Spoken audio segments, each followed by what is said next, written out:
We never open the door when there's only one knock. Please, just let me in. It's getting cold. The voice was familiar, only older than I remembered, very close to detail. Lala, please. Using my old nickname was a nice touch as well. I sat on the floor next to the door, my arms wrapped around my legs. Or, of course, this had to happen the one week my parents left me alone. They hadn't gone on vacation for years. I practically begged them to get away for a while, for their own good. If I called them, they'd come right back, but I don't think that would have helped me anyway. Besides, I wasn't an idiot. I heard the knock, and I would not open that door. When someone comes to your house, they will ring the bell or knock a few times. Most people like to play safe and simply use the bell, and then you open the door as you normally would. But never, absolutely never, should you open the door when there's only one knock. It was the very first thing we were told when we moved to this neighborhood all those years ago. There are a bunch of rumors of people disappearing or suddenly dying after opening their doors, though they all supposedly happened before we even lived here. I never believed in it, not even when I was little. This town was simply insane. Most people here were a little eccentric and unusual. Well, that's what I believed until I heard my lost sister call for me after the one loud knock on our front door. Please go away, I whispered. Even after all those years, I recognized her voice, and when I heard it, I jumped right up, ready to open that door wide. But I knew it wasn't her. I looked through the window. There was nobody in front of our door. I don't know how much time had passed before I finally grabbed my phone and called Max, who's not only our neighbor but one of my closest friends. She's here, I said. I knew I wasn't making much sense. I didn't know how to word my thoughts. Who? Where? He answered. Ruby. Silence. Why? Max started speaking but stopped. She knocked. That was enough information for him. You didn't open, did you? I shook my head, which of course he couldn't see. I'm coming over now. Okay. Dash. I'm not sure how many minutes passed, but Ruby had stopped asking me to open the door. Hey, Lainey, I don't think the bell is working. I heard Max. Maybe they screwed with it. I swallowed. You could knock. There was silence for a little while, followed by one loud thud. When I didn't open the door, the sound of Max started shouting loudly. Open the fucking door. His voice became louder and louder until it hit a frequency that almost made my eardrums explode. I didn't move, I didn't speak, and finally, the doorbell rang and the voice became silent. Slow I got up from the door to look outside. This time it was really him. Dash. The last time I saw her, we had the biggest fight of our lives. We were sitting in the living room with tea that had already turned cold. I don't open up about Ruby often, but hearing her voice today really messed me up. And all because of stupid Jack. I rolled my eyes. Max smiled. A boy? I shook my head and laughed. Jack was a stuffed toy in the shape of a pumpkin. I'd never told Max about the fight. In fact, nobody but my parents knew about it. I love that damn thing. Went to the Halloween carnival. When Ruby saw it, she begged me to give it to her. She cried for hours because she hadn't wanted. And even when my parents said they'd buy her another toy, she wouldn't stop. She wanted mine. Well, she wanted to be just like you. It's sweet. I nodded.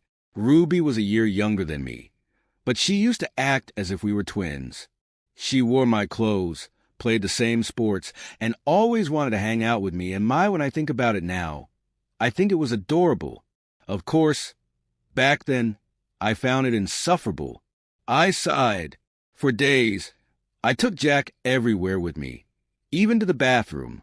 It was probably just out of pettiness, but that toy became everything to me. So when I came home from school one afternoon and saw that Ruby had cut it in half, I screamed at her like never before. She only looked at me with big, teary eyes. Max put his hand on my shoulder. Come on, Lainey. Siblings fight. It's normal. I saw you with her, though, and you were a damn good big sister. I nodded. Of course, I knew it was just some stupid fight between kids, but if I could turn back time, I'd give her the shitty toy I owned. This happened 5 years ago. Ruby would be 16 now. My parents have tried everything for years to find her. I believe the only reason we still live here is that they never entirely gave up the hope that she'd come back home one day. Maybe now she was just in a different way. Do you think I'm losing my mind, Max? He raised an eyebrow. I think you lost it a whole while ago, he joked. No, I'm serious. I mean, it's not possible that I actually heard her earlier. He shrugged. I mean, you did hear a knock. I don't think it was actually her. Max and I used to make fun of the superstition. When we were younger, before Ruby disappeared, we once played Ding Dong Ditch. After a few houses, Max decided to knock once at the door of our neighbor, Mrs. Telsky. Someone saw us, though, when Max got the biggest lecture of his life from his grandpa. It was a really big deal. My parents weren't happy either. But Max was grounded for 2 months, during which his grandpa told him all sorts of horror stories from this town. I don't think it was her either, but I do think it was mimicking her or trying to, I said. For what it's worth, I think it was smart that you didn't open the door. Maybe we're all just a little crazy, but better safe than sorry, right? Dash. Max offered to stay the night, and I immediately said yes. We got the air mattress and watched movies until I started to hear him snoring. The good thing about Max was I never felt awkward around him. He regularly stayed over since we were little, especially often after Ruby was gone. Having him here really helped against the silence. My mind became easier and my body heavier. Real thoughts started to mix with dreams. I was beginning to fall asleep, and then there was another knock. It came from the front door downstairs, but I heard it loud and clearly. My heart started racing just like it did this afternoon. Max, did you hear that? I whispered, but he didn't answer. Lala, it's dark. Please come and get me. Ruby's new voice cried from outside. Max, please tell me you hear this. I looked over at him, but he didn't move. Finally, I collected the courage to get up and turn on the lights. Ma. The eyes of my friend were wide open, but he didn't speak. He didn't move. I ran over to him and tried to shake him, but his whole body was stiff. Only his eyes moved. Let me in. The voice from downstairs screamed. I didn't know what to do anymore. Max was clearly awake, but it seemed as if something was holding him back, almost like he was having sleep paralysis, but with his eyes open. They're pulling me away.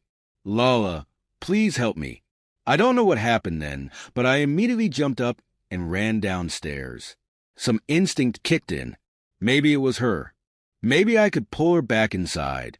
But if this was really Ruby, was she also the one doing this to Max?